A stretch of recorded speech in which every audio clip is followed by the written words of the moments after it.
Hola, buenas tardes a todos y todas. Mi nombre es Juan Camilo Maldonado. Soy director de Mutante.org. Mutante es una red de periodistas y creativos y creativas que estamos preocupados por la forma en la que se están discutiendo los problemas más urgentes de nuestro tiempo. Y arrancamos esta semana con Hablemos de las Niñas, una conversación social, una conversación colectiva en torno a la violencia de género en la infancia, a la desigualdad de género en la infancia, que tiene muchos aspectos, pero para nosotros el más problemático es la violencia sexual en niñas en Colombia. Esta semana publicamos un reportaje en El Espectador en el que señalamos una cifra que realmente se nos había pasado a todos durante mucho tiempo, y es que la principal modalidad de violencia sexual en la infancia en Colombia es el incesto, el abuso incestuoso. Son 15.131 niñas menores de 14 años las que fueron presuntamente abusadas el año pasado, y de ese número de niñas, el 48% fueron abusadas por sus propios familiares. Y ese ha sido el tema de la semana. Hemos estado toda la semana a través de nuestros canales, en Instagram, Mutante.org, en Twitter, Mutante.org, y en nuestra página de Facebook, dialogando con ustedes, dialogando con una cantidad de ciudadanos y ciudadanas en torno a este tema, y nos hemos dado cuenta que es un problema, por un lado, enormemente silenciado y enormemente vivo.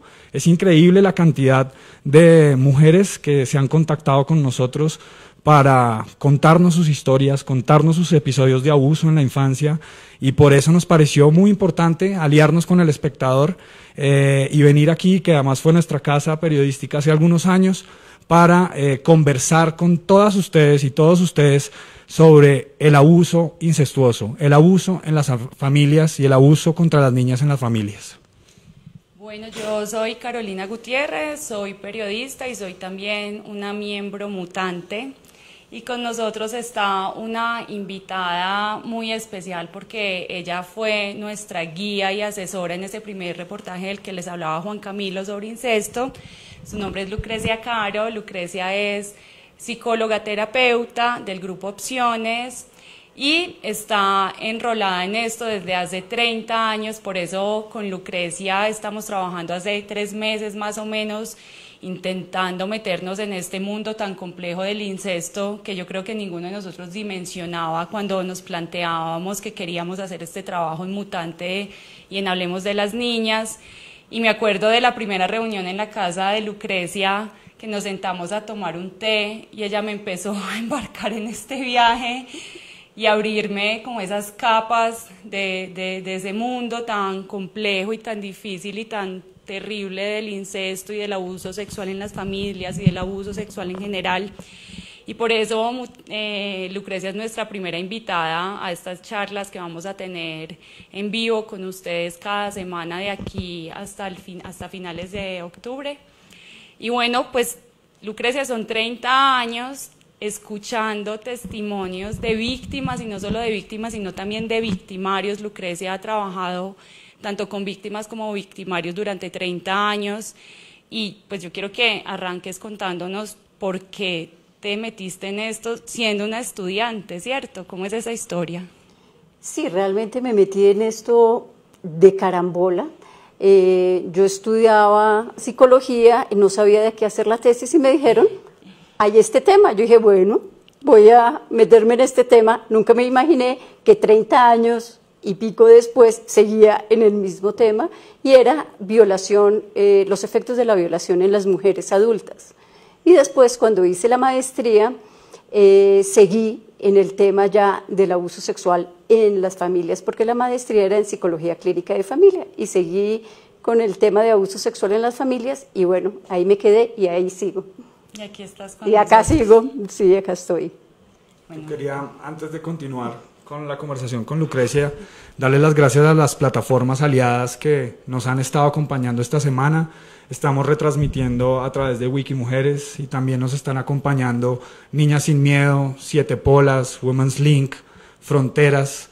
Esto realmente es una convocatoria amplia para que realmente entre todos podamos poner como las diferentes piezas del rompecabezas que necesitamos para entender esto.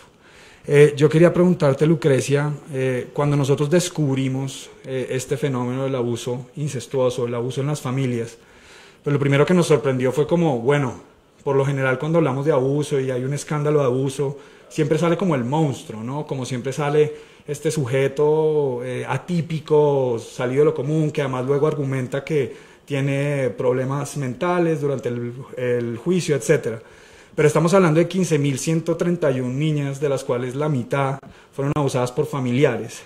¿Qué tienen en común los casos de abuso sexual a niñas y a niños en las familias? ¿Qué aspectos, qué características? Bueno, primero que todo es importante tener claro que yo voy a hablar de generalidades y habrá todos los casos de excepción y que la gente dice, no, eso no es así, en mi caso fue diferente. Sí, es muy amplio el rango de lo que ocurre en estas familias. Pero en general en estas familias hay una dinámica de secretos. Hay un tema en que el secreto está ahí, secretos sobre cosas pequeñas, sobre cosas grandes, y como es válido tener secretos entre dos, entre la mamá y la hija, entre el papá y la hija, o entre los esposos, secretos y no hay cosas abiertas, no se habla abiertamente. Entonces ese es un tema característico en estas familias. También es un tema clave el abuso del poder, como ustedes están diciendo. En los temas de abuso sexual siempre hay un abuso de poder, hay una persona que tiene poder y abusa de ese poder. Y en estas familias entonces hay este abuso de poder, está todo el tema de me obedeces porque yo soy tu papá o tu mamá, yo tengo la razón, y el poder se impone y no se cuestiona nada sobre lo que se manda hacer a los niños. También hay muchas dificultades en la comunicación. Entonces, en estas familias no se comunican, no se hablan, no se comparte y pues está el terreno ahí para el secreto, porque si no se habla, cada uno vive su mundo, pues es facilísimo. Y una característica del agresor adulto, porque es diferente si es el agresor adolescente, por ejemplo, el hermano o el primo, pero el agresor adulto es un manipulador. Esa es la principal característica. Y manipula. ¿A quién manipula? A la niña víctima, por supuesto, pero también manipula a todos los integrantes de la familia. Entonces, indispone a la mamá, por ejemplo, frente a la niña. Le dice cosas a la mamá que no son verdad de la niña para que la mamá llegue y la castigue. ¿Todo para qué? Para que no haya alianzas, para que sea más fácil el secreto, para que no haya comunicación. Entonces, es importante ver que los agresores adultos son muy manipuladores y manipulan a todo el mundo.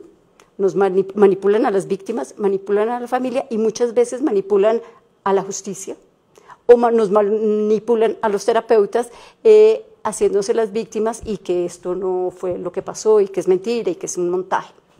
Tú hablas mucho del secreto y nosotros descubrimos también que esa es una palabra clave en todo este tema del abuso sexual incestuoso, porque el secreto es casi el que sella este tipo de abusos y el que permite que siga ocurriendo. Hay una investigación del 2015 que habla de una cifra de 78% de mujeres que fueron abusadas y que guardaron silencio, como para seguir con ese tema del secreto, el silenciamiento. Es decir, solo el 20% de las mujeres que fueron abusadas hablan.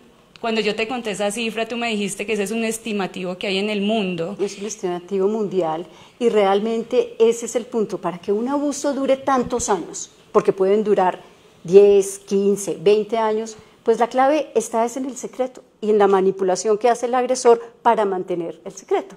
Entonces de ahí nosotros sacamos dos conclusiones, o no dos conclusiones, nos hicimos como dos preguntas muy dolorosas. Una es que si solo el 20% habla, o sea que el 20% es lo que conocemos. Entonces, las cifras de medicina legal, que es como el organismo o la entidad gubernamental que registra las cifras de niños y niñas presuntamente abusados, que habla de casi de 7.800 más o menos niñas menores de 14 años abusadas el año pasado por un familiar, representa solo ese 20% de las niñas que hablan. O sea, hay un 80% que no estamos conociendo, y si hacemos una multiplicación rápida, nosotros lo decimos en el artículo, estaríamos hablando de 36.000 niñas abusadas en el 2017 por parte de un familiar, que es la misma gente que le cabe a un estadio como el Campín en Bogotá, y que es muy doloroso hacernos a esa imagen. El silenciamiento precisamente es clave en todo esto, y hemos hablado, y la literatura y todo lo que tú me has mandado a leer también, como para llegar a este tema, habla de unas pautas o casi como un manual que siguen los agresores para lograr que sus víctimas guarden silencio. Cuéntanos algunas, como para que todos empecemos a identificar también de alguna manera, pues, de qué estamos hablando, de esas sutilezas.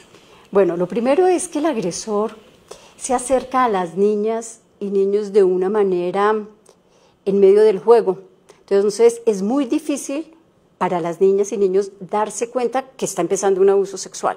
Es parte del juego, hay roces, por ejemplo, en los genitales en medio de las cosquillas, de una patanería, pues nadie pensaría que eso es abuso sexual. Pero esa es lo primero que hace el agresor, es como romper la barrera personal y se entra al espacio personal de niñas y niños.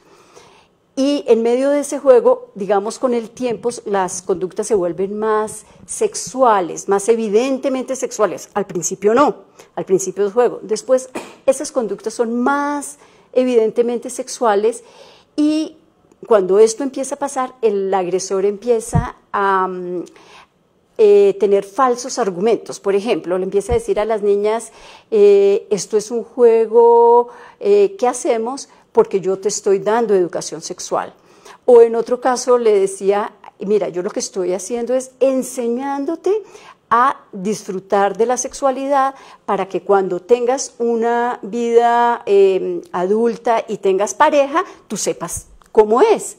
Y uno de los casos que a mí más me ha impactado es una mujer que me decía que su papá le decía, mira, tú tienes la obligación de ir a la escuela, y en la escuela tienen la obligación de enseñarte a leer, escribir, sumar, restar, y eso hacen los profesores, pero los papás lo que hacen es enseñarle a las niñas a tener relaciones sexuales, pero esto no es algo que se habla.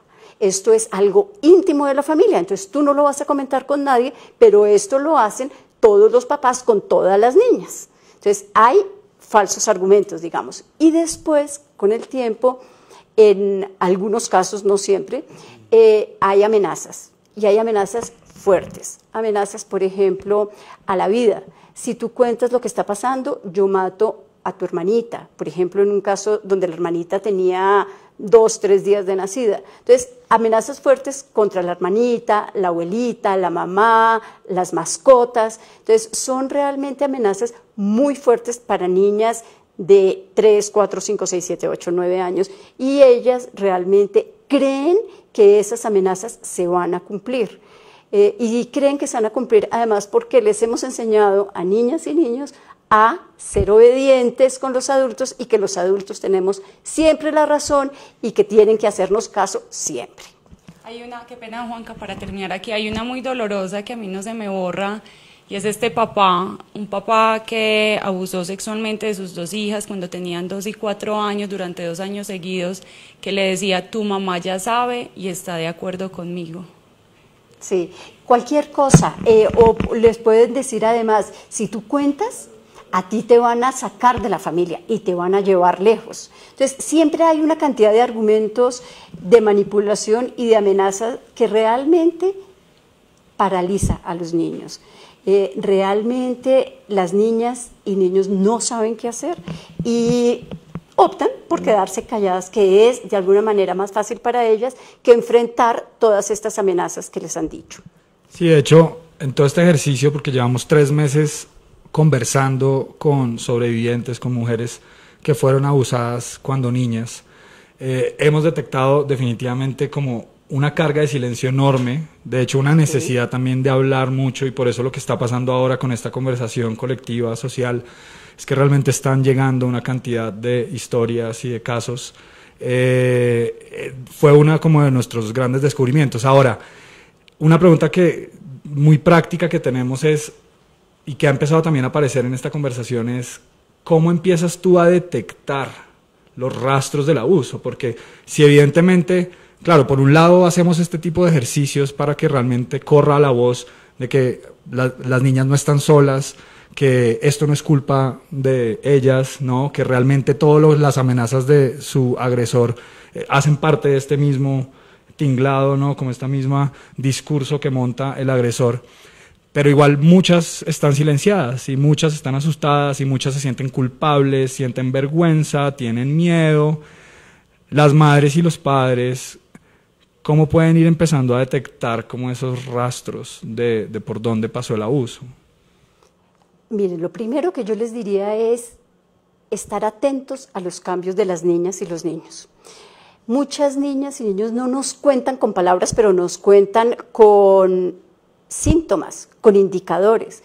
Cualquier cambio, por ejemplo, que ya no duerme, que tiene pesadillas. No estoy diciendo que todos los niños y niñas con pesadillas han sido víctimas de abuso, pero sí la mayoría de niñas víctimas de abuso tienen pesadillas y se las lleva al médico, le hacen electros, resonancias y no encuentran nada. Entonces, cualquier cambio, las dificultades para dormir, que era una niña tranquila y se volvió agresiva, o lo contrario, que es muy retraída, aislada, que ya no tiene amigos, que ya no confía en nadie, que no quiere que nadie la toque. Entonces, cualquier cambio es un indicador de que algo pasa, no necesariamente abuso. Estamos en una sociedad que cuando decimos esto, la gente dice, es que la niña está llamando la atención. ¿Y qué hacemos cuando una niña llama la atención? En general, ¿qué hacemos? ¿Qué hacen ustedes? No le ponemos atención porque está llamando la atención. Entonces, realmente lo que yo los invito es a ponerle atención cuando hay cambios, cuando hay comportamientos. Y hay unas conductas, digamos, más específicas que son, digamos, las conductas más sexualizadas. Niñas y niños que empiezan a estimularse, que empiezan a querer tocarse todo el tiempo o que quieren, por ejemplo, ponerle algún objeto en la vagina de otra niña. Entonces, ese tipo de conductas tenemos que mirar qué pasa. No necesariamente es abuso, pero sí es algo que está pasando y que está involucrando la parte sexual. Sabemos que los niños tienen un desarrollo sexual y que en algún momento van a querer y que tienen comportamientos de tocarse, autoestimularse. Pero si ese comportamiento es repetitivo, no para, se le ponen límites y la niña lo sigue haciendo o no quiere cambiar esa actividad por otras actividades, empecemos a decir que algo está pasando y busquemos la ayuda correspondiente. Y precisamente para seguir ahí como en esas dinámicas de hablarles a las familias, que finalmente las familias somos todos, esto me decía la escritora Yolanda Reyes, con quien también hablamos para este tema, porque ella lleva muchos años estudiando el tema de familia, y ella decía, pues es que dicen que este es un tema de familia, como si las familias no fuéramos todos nosotros que conformamos un país, que es Colombia, o sea, finalmente este es un problema de país. Entonces les estamos hablando a todos ustedes y nos estamos hablando a nosotros mismos porque todos somos miembros de una familia. Y nos dimos cuenta también con este trabajo que cualquier familia es susceptible de que esto pase. Tú me decías, yo he recibido en mi consultorio a personas desde estrato -0 hasta estrato +28, haciendo un juego, pero el rango es gigante. O sea, el abuso sexual en las familias ocurre en todos los estratos, en todas las culturas, en todas las religiones, en todos los colores, en todas partes. Entonces, nos estamos hablando a todos. ¿Cómo hablar eso dentro de una familia? O sea, ¿cómo hacerle a sentir que si a cualquiera nos puede pasar, todos debemos poner este tema dentro de nuestras casas y empezarlo a hablar? Pero es muy difícil también porque es un tema muy silenciado, es un tabú. cómo hablar de este tema en las familias y cómo hablarles a los niños sobre esto. Bueno, a los niños hay que empezar a hablarles, claro, no tan chiquitines, porque necesitamos que las niñas y niños empiecen a confiar en las demás personas. Si muy chiquitos les empezamos a decir, ojo, que nadie te toque, pues le va a ser difícil confiar. Pero es un tema que se debe hablar como muchos otros, como la droga, como el alcohol, como el suicidio. Son temas que nos cuestan trabajo, pero que hay que ponerlos afuera. Y hay que empezar a decir, esta es una realidad, esto puede pasar y por lo tanto tenemos que estar preparados por si esto pasa. Lo más importante decirle a las niñas y niños es, si esto pasa, si hay caricias, tocamientos que te hacen sentir mal, incómoda, asustada, busca ayuda y cuéntame a mí o al papá o al que sea, pero hay que empezar a decir cualquier tipo de contacto que te haga sentir mal, hay que empezar a hablarlo. Algunos casos serán abuso, otros no, pero hay que empezar a hablarlo. Siguiendo como por la línea del hablar, a mí una de las cosas que más me ha impactado este proceso en el que estamos colectivamente en mutante.org es, bueno, la primera vez que yo hablé con una víctima, cuando empezamos a hacer el llamado para escuchar sus historias. Era una chica que fue abusada, violada en su excursión del colegio. De hecho, incluso la drogaron sus compañeritos que estaban presionando a uno de sus mejores amigos para que perdiera la virginidad. La drogan y la violan. La viola el muchacho. Cuando ella logra procesar el trauma un par de meses después, pues no procesar el trauma, pero sí por lo menos logra hablar y le cuenta a la mamá, estamos hablando de una niña de 17 años que regresa de su excursión de colegio y le cuenta a la mamá lo primero que le dice es, ¿usted por qué estaba tomando trago en esa excursión? Eso le pasa por andar de borracha. Esto no se vuelve a hablar, esto no se vuelve a hablar, le dice la mamá a la hija que acaba de ser violada.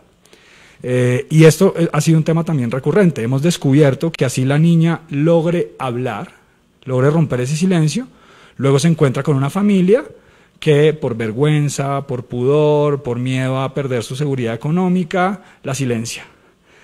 Háblanos un poco del lugar que ocupa la recepción del mensaje en el momento que la niña o el niño hablan, ¿no? Y realmente le comparten a sus padres o a sus cuidadores o a sus profesores que están pasando por un momento o que hubo un momento de abuso, cómo debe ser esa actitud de recepción y qué hay que tener en cuenta ahí. Bueno, lo primero es decirle que le creemos, porque muchas personas en medio de la angustia dicen, no te lo puedo creer, ¿de verdad? ¿Estás segura? Y ya con eso empieza a mandar el mensaje de que que está dudando. Entonces la niña o el niño se van a quedar callados. Lo primero es decir, te creemos, y lo segundo es poder acogerle, decirle que van a salir adelante, que cuente con ellos y que la van a apoyar. Porque muchas veces en unos casos pasa lo que estás diciendo, en otros casos lo primero que dice la mamá o el papá, ¿por qué no dijiste antes? ¿Por qué no me contaste? Y ahí vuelve y se queda cortada la comunicación. Es creerle, decirle qué necesitas y decirle, acá estamos para ayudarte, para apoyarte, lo que necesites. Eso es lo más importante. La investigación muestra que las familias que ayudan, apoyan y acompañan, realmente la superación del trauma es mucho más fácil. En cambio, cuando no se les cree, se les dice que son mentirosas o se vuelven a callar, realmente el trauma queda como enquistado y queda como formando una infección que es mucho más complicado de curar. Yo quiero volver a la pregunta de antes porque aquí estamos hablando del hablar en el momento en el que ya sucedió, pero para Mutante también el tema de la prevención es fundamental. Y yo que tengo un sobrino de 1 año y medio, me pregunto, y tú lo dijiste ahora, no tan chiquitines, entonces yo digo como listo, ¿en qué momento yo voy a empezar a hablarle a Maximiliano de esto? O sea, quiero que me lo desmenuces, o sea, desde qué edades, por ejemplo, y con qué tipo de frases, como en qué momentos de las conversaciones. Mira, nosotros no vamos a hablar exactamente de la conducta abusiva cuando son muy chiquitines, pero sí vamos a empezar a hablar desde muy chiquitos de darle el nombre que es a los genitales. Por ejemplo, esa es una primera cosa. Cuando uno trabaja con mamás y papás se dan cuenta que a los genitales les dicen la cantidad de cosas desde chorotico, cosita, florecita, cookies. Bueno, tenemos listas de cómo se lo dicen en todas las regiones del país. ¿Y qué estamos transmitiendo ahí? Ya le estamos diciendo, no se debe decir así. Cuando hablamos de los ojos le decimos otro nombre diferente a los ojos. No les decimos las ventanas que nos abren al mundo. Nada, decimos ojos. En cambio, a los genitales les decimos muchas palabras. Entonces, desde ahí, empezar a decir cuáles son los nombres. Ahí ya estás haciendo educación sexual. Cuando tú estás, por ejemplo, criando niñas y niños sin diferencias que no se le puede dar al niño una muñeca. Ahí también estás haciendo prevención, porque recuerden que el abuso sexual ocurre en un abuso de poder donde la mayoría de los agresores son hombres y la mayoría de víctimas son mujeres. ¿Sí? Ya que hablas de ese tema de la diferencia de género, una pregunta que nos han hecho mucho esta semana es ¿por qué hablemos de las niñas? ¿Sí? Y bueno, nosotros tenemos nuestra propia forma de responder a esa pregunta, pero me gustaría hacerte esa pregunta a ti. ¿Hay alguna diferencia en las dinámicas y las variables que entran en juego en el abuso a las niñas y el abuso a los niños dentro del entorno familiar? Bueno, lo principal es que las víctimas son, el 80% son mujeres. Es decir, ahí hay una ya diferencia grande y lo mismo, lo que les decía, los agresores son hombres. Eso no quiere decir que no haya algunos agresores mujeres. En el mundo se estima más o menos que entre el 5 y el 15% de los agresores son mujeres, pero la mayoría son hombres y la mayoría de las víctimas son mujeres, porque estamos en una sociedad patriarcal donde los hombres tienen el poder y tienen el poder frente a los niños, niñas y especialmente frente a las mujeres. Entonces, ese es un punto fundamental. Una cosa que pensaba, es que me quedo en la pregunta siempre de cómo hablarles a los niños y a las niñas, porque nos decían también que algo tan sencillo, que cuando me lo dijo mi Yolanda Reyes, y tú me lo habías dicho también en una entrevista, que todos hemos hecho también, o casi todos, o yo lo he hecho también como con los niños, y es, por ejemplo, obligarlos a saludar a la gente de beso. O sea, ese es un hábito nuestro, es un hábito de la casa, es un hábito que casi con el que crecimos. Y creo que me decía Yolanda Reyes, tenemos, o sea, enseñarles a los niños que no tienen que saludar de beso a todo el mundo, no obligarlos a saludar de beso. O sea, ese es un acto y ese es un hábito que ya comienza desde todos y desde nuestras casas. Sí, exacto. El obligar a los niños y niñas a saludar de beso es no tener en cuenta lo que ellos están sintiendo. ¿Sí? Y entonces estamos diciendo, saluda de beso, incluso a personas que nunca han visto, no conocen, llega uno con los amigos, nunca han visto y les dicen, saluda a quien no conoce. Entonces no, es no obligarlos a saludar de beso o a cualquier tipo de contacto que les cause malestar. Pues yo no estoy hablando solamente de lo sexual. Por ejemplo, a muchos tíos les parece graciosísimo cogerles el cachete así o hacerles coscorrones. Eso, si les causa malestar, tampoco. Y el beso sí, definitivamente, ninguna de estas cosas, porque si no les estamos diciendo, no importa lo que dice tu cuerpo de que no quieres, tienes que hacerlo. Y eso es lo que pasa en el abuso sexual. Pero también queríamos preguntar como por juegos muy habituales, como el caballito, como las cosquillas, como que también estamos en un momento en el que decimos como, bueno, ¿y esto hasta dónde puede ser dañino? ¿Esto hasta dónde puede ser perjudicial? ¿Qué dirías frente a eso? Sí, es que parte de las mensajes que nos han venido llegando de los miembros y los seguidores, ya digamos la comunidad mutante que se está creando, es que muchos papás y muchos padres les decían a las niñas y a los niños como no te dejes tocar de tu abuelito, no juegues el caballito, sí, como también restringiendo muchísimo ese tipo de dinámicas.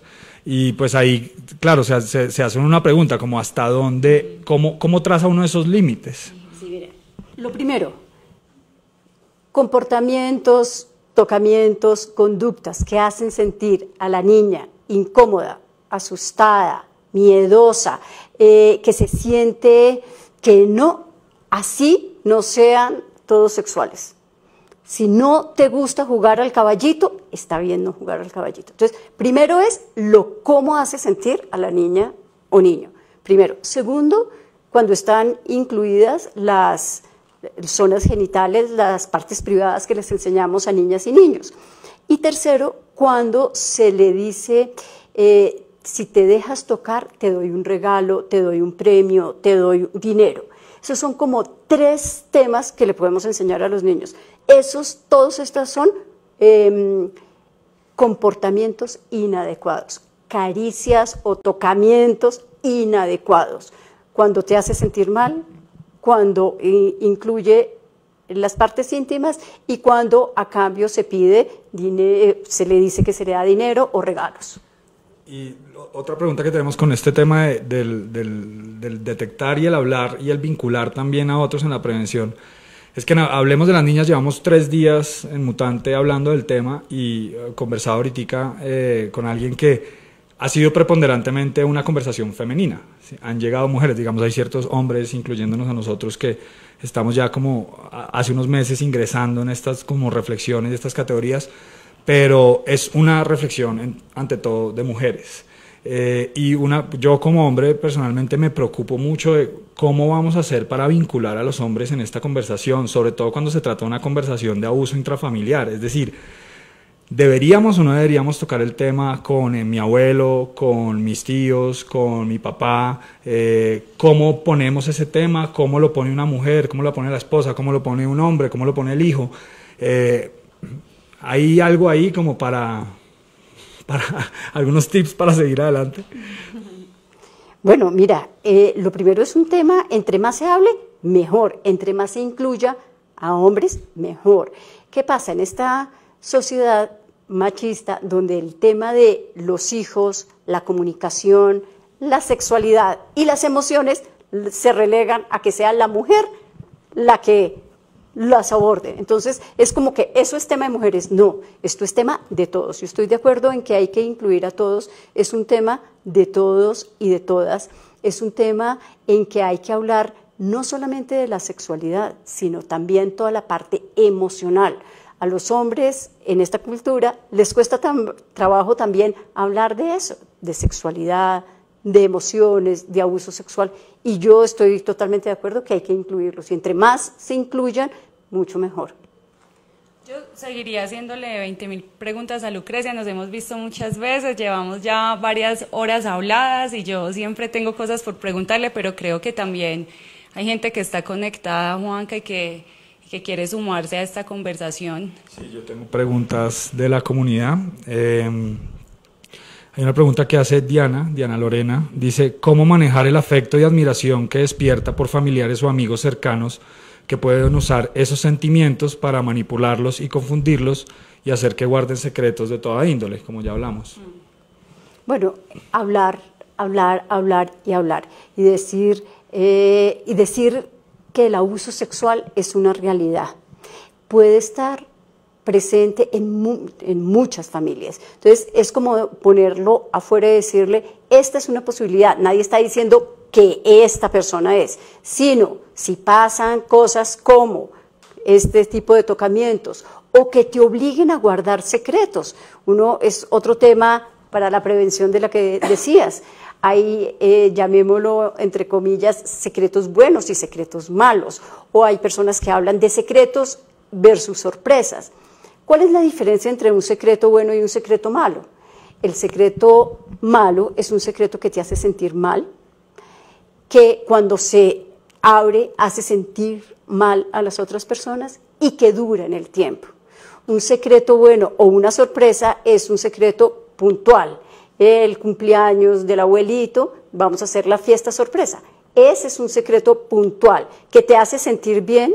Cuando se descubre, todo el mundo está contento y termina en el tiempo. Hay un punto en que termina, el día de la fiesta. Otra pregunta, esta viene de Wikimujeres, que muy amablemente está hoy enlazándose y transmitiendo por su plataforma, por su grupo.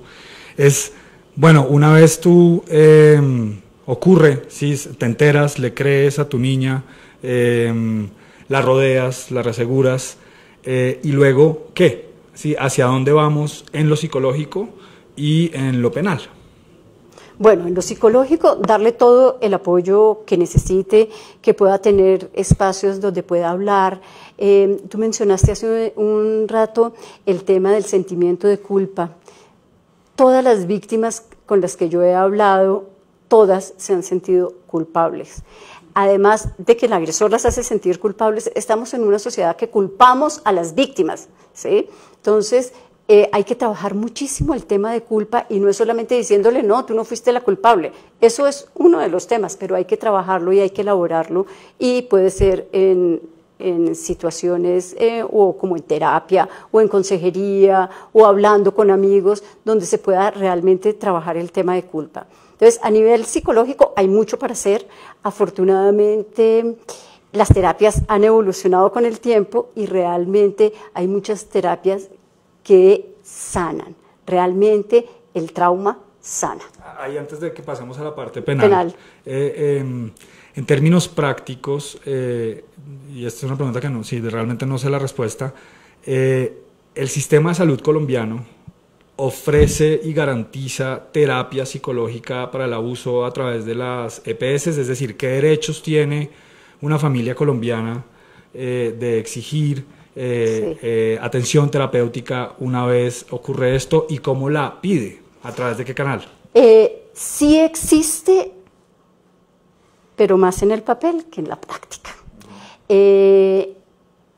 Está estipulado que las víctimas de abuso sexual pueden pedir más consultas de las que está estipulado, por ejemplo, para salud mental en general.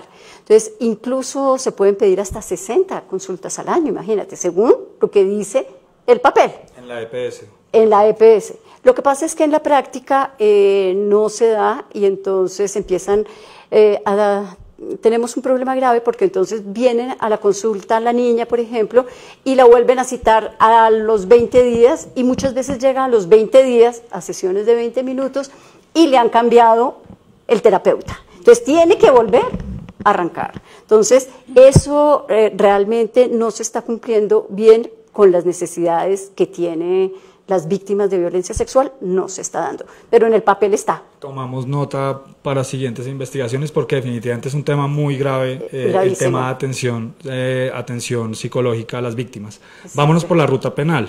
Una pregunta solo en terapia que me surgió a mí también haciendo el reportaje y es que leí, pues quería leer como mucha literatura también y trabajos académicos alrededor del tema que se han venido haciendo con mucha fuerza los últimos 20 años sobre todo y algún terapeuta o algún psicólogo decía que no todas las víctimas de abuso sexual requieren terapia y pues yo no soy psicóloga, pero de entrada me sonó muy raro porque me parece que es una de las excusas también que escuchamos en algunos de nuestros testimonios, que las familias decían, eso ya pasó y eso es parte del pasado, ¿para qué vamos a remover cosas del pasado? Sigamos mirando para el presente, entonces, y el futuro, entonces no hace falta terapia porque eso ya pasó. No, la mayoría de víctimas que, por ejemplo, yo atiendo en este momento son adolescentes o mujeres adultas que fueron víctimas en la infancia y siguen atrapadas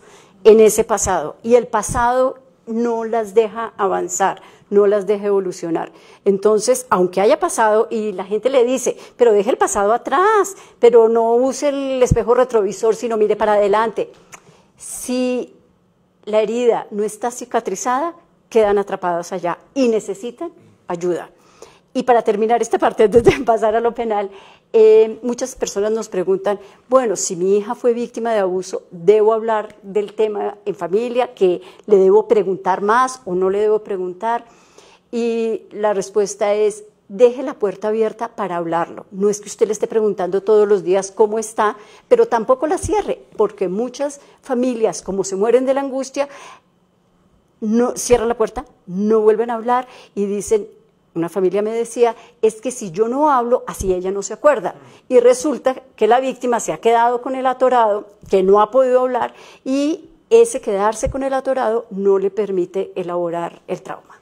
Otra pregunta que llega desde Wikimujeres es, ¿existen organizaciones, asociaciones como estructuradas de víctimas de violencia sexual en la infancia o en general, también como fundaciones de apoyo y de ayuda? ¿Cuál es la mejor ruta y digamos de ubicarlas, de encontrarlas? ¿Nos puedes recomendar algunas? Nosotros estamos construyendo un directorio de organizaciones que están ofreciendo su apoyo y su ayuda para todas las mujeres víctimas que están empezando a contactarnos, pero queríamos también saber, y ya que desde Wikimujeres también viene la pregunta, pues te la hago.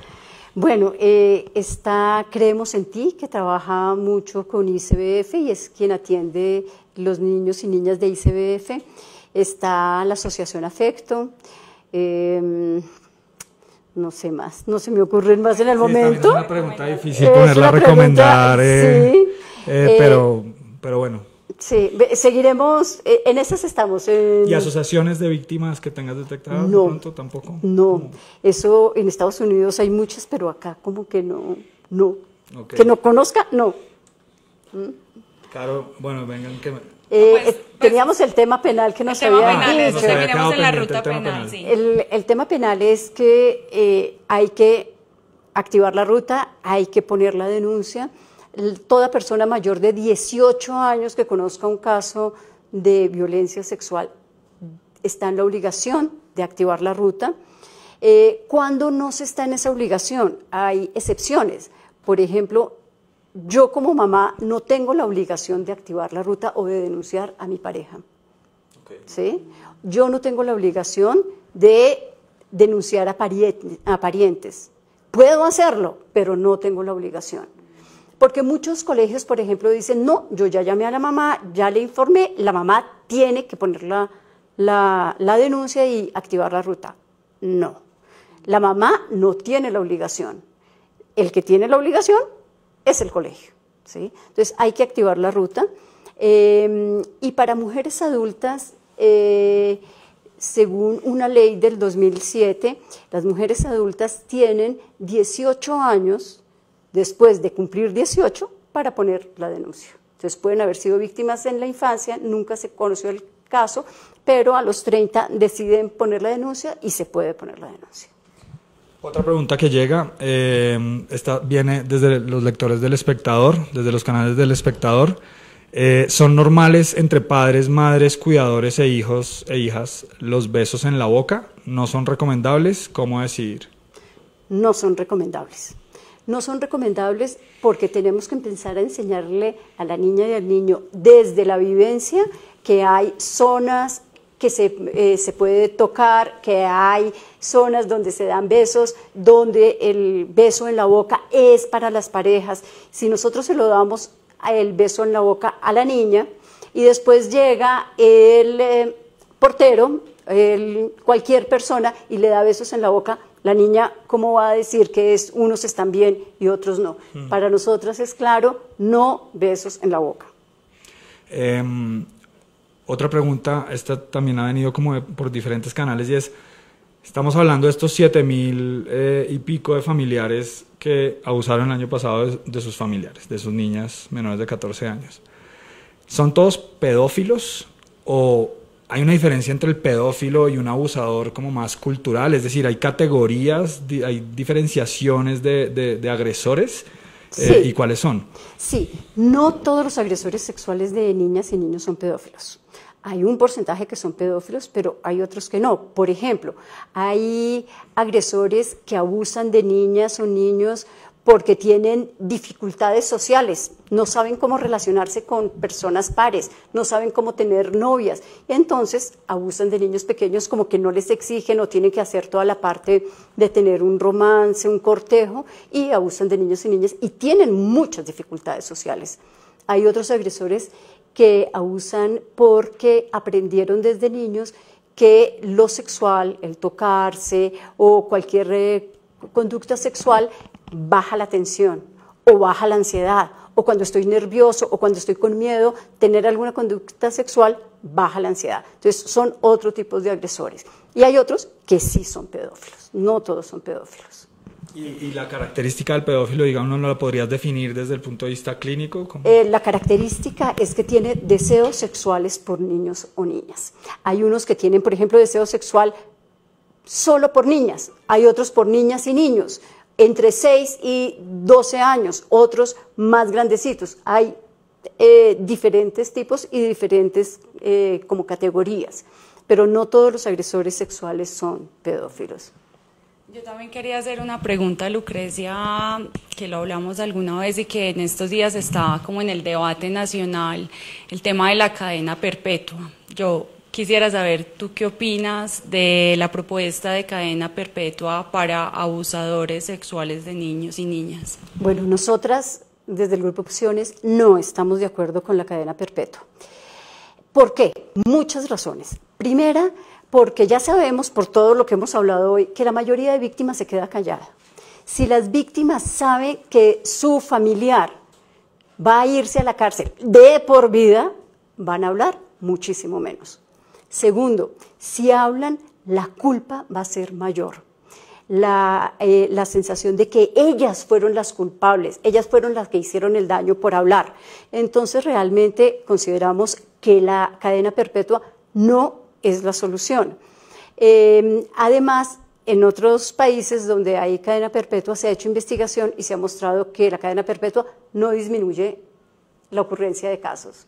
Y también muestran las investigaciones que cuando hay cadena perpetua, los jueces necesitan estar mucho más seguros de que el delito se cometió, porque voy a mandar a una persona a la cárcel de por vida. Entonces, tiene que estar muchísimo, muchísimo más seguro. Y en el abuso sexual, esa certeza nunca la hay, porque es la palabra de un agresor frente a la palabra de la víctima.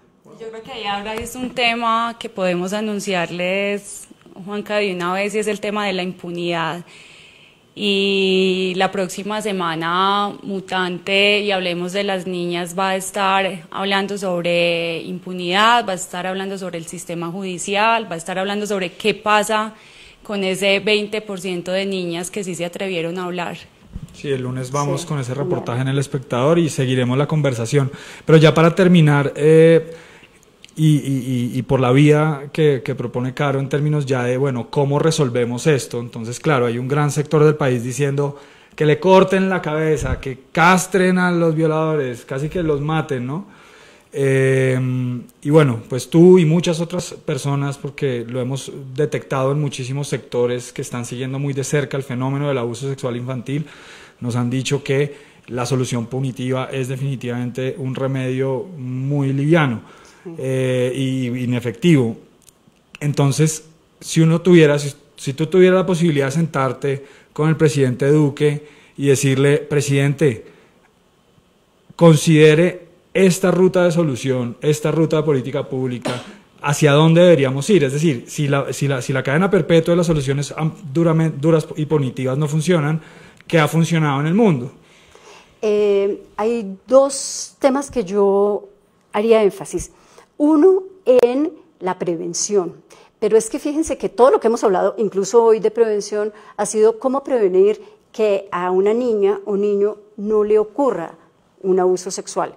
Pero no hemos hablado de cómo prevenir para que no haya futuros agresores sexuales.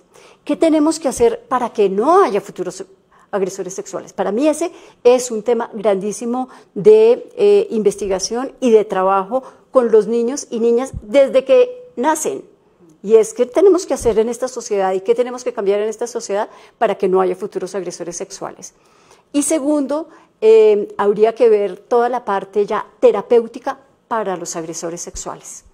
Hay muy pocos programas para agresores sexuales, hay algunos agresores que con la terapia, digamos, tienen buen resultado, hay otros que no. Lo que yo puedo decir es, entre más pequeños son los agresores sexuales, es decir, cuando son adolescentes, cuando son niños, Ahí tenemos que meter mucho énfasis en terapia para que estos agresores adolescentes no se conviertan en agresores adultos. Y digamos un diagnóstico, quizás también porque es la discusión de nuestros tiempos, pero un diagnóstico que ha venido apareciendo reiterativamente es cómo todo esto ocurre dentro de un contexto, como tú lo dijiste anteriormente, heteropatriarcal, no patriarcal, adultocéntrico, en donde tenemos interiorizadas una cantidad como de dinámicas machistas en todo sentido, y digamos yo siendo hombre como que lo veo, ¿no? Como que lo siento, es como que está ahí, es un dispositivo como que uno ahora entre la medida en que hemos venido como viéndolo y reflexionando como que podemos atajarlo, a veces se puede atajar, pero muchas veces sale, ¿no? Sale.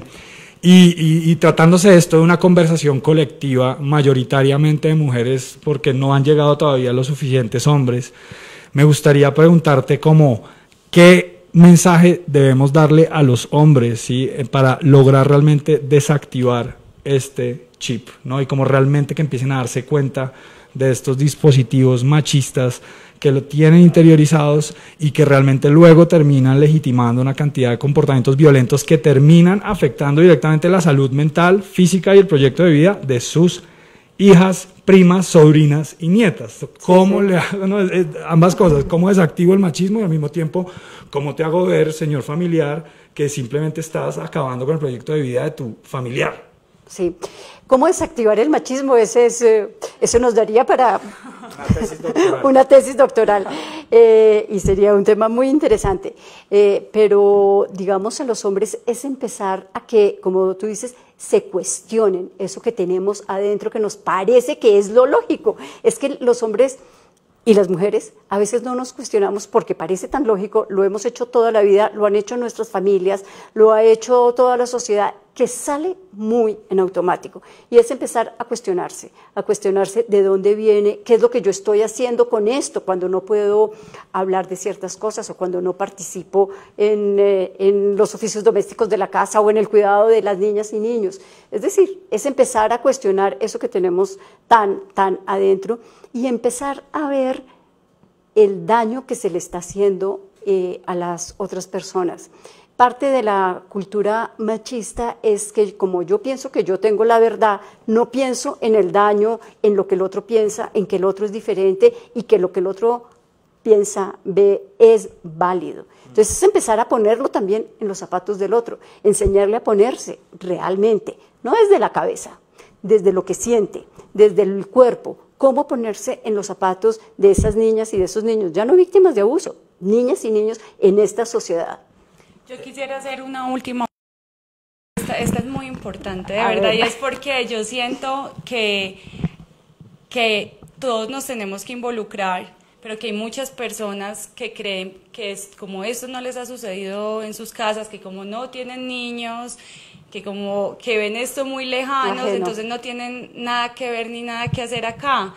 Pero sí hay algo que podemos hacer todos, y tú me lo dijiste en una entrevista, o sea, todos podemos hacer parte de esto y todos podemos ayudar a detener esto de alguna manera, a retenerlo. Hay una manera, y tú me la dijiste en una entrevista, yo quiero que se lo digas a todo el mundo. ¿Qué te habré dicho? Pero bueno.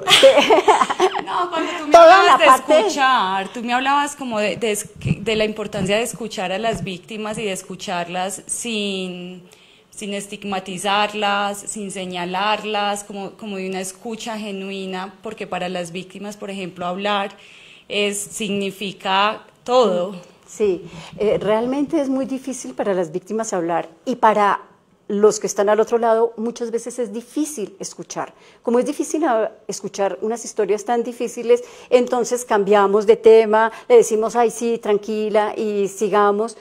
Y digamos, es poder escuchar y que esta es una realidad. La violencia intrafamiliar, no solo sexual, sino intrafamiliar, desafortunadamente es una realidad de nuestro país y hay que empezar a hablarla y a escucharla. Pero además de eso, creo que es muy importante todo el cuestionamiento alrededor de los roles de género, por ejemplo, de cómo educamos sobre roles de género. Es otra forma de ir rompiendo estos patrones que repetimos. bueno, la tesis doctoral. Otra queda tesis doctoral, pendiente. sí. Pero eso que dicen del aprender a escuchar, ese ha sido otro de los grandes, inmensos y bonitos aprendizajes de este proceso. Yo personalmente como periodista como que no había caído en cuenta de lo poco que sé escuchar a los niños, de lo difícil que es realmente como estar, digamos, en su propio registro y escucharlos. Y creo que incluso este proyecto, por ejemplo, sigue siendo un proyecto de adultos, ¿sí? Todavía no hemos invitado a las niñas a esta conversación. Hoy es el Día Internacional de la Niña. Hay una cantidad de organizaciones haciendo cosas bellísimas, videos bellísimos, y creo que parte de todo este proceso también es seguir escuchándolas, ¿sí? Escuchando a las niñas, escuchando a los niños y descubriendo con ellas y con ellos como qué necesitan, qué quieren, qué anhelan, y cómo podemos todos ayudarlos a que crezcan. Exacto. Y sean como una generación distinta. Y bueno, pues creo que hemos llegado al fin de este primer live streaming de Mutante.org y El Espectador. Felices de estar aquí en esta casa periodística tan honorable, honrosa, contigo. Muchas gracias por todo este acompañamiento. Sí, bueno, estamos muy felices de haber contado contigo en esta investigación. No sé, sí, Lucrecia, desde el primer día, Lucrecia fue la primera persona a la que yo entrevisté, y Lucrecia empezó a acompañarnos. Eso ha sido un acompañamiento hasta hoy. Entonces nos encanta que seas nuestra primera invitada. Muchas gracias. Gracias a ustedes por la invitación, ha sido muy interesante estar al lado de ustedes. Gracias. Seguimos conversando con el hashtag Hablemos de las Niñas. Seguimos celebrando a las niñas hoy en el Día Internacional de la Niña, y nos vemos también en los canales de Mutante en Instagram, Mutante.org, y en nuestra página de Facebook y aquí en El Espectador. Muchas gracias por estar con nosotros. Gracias.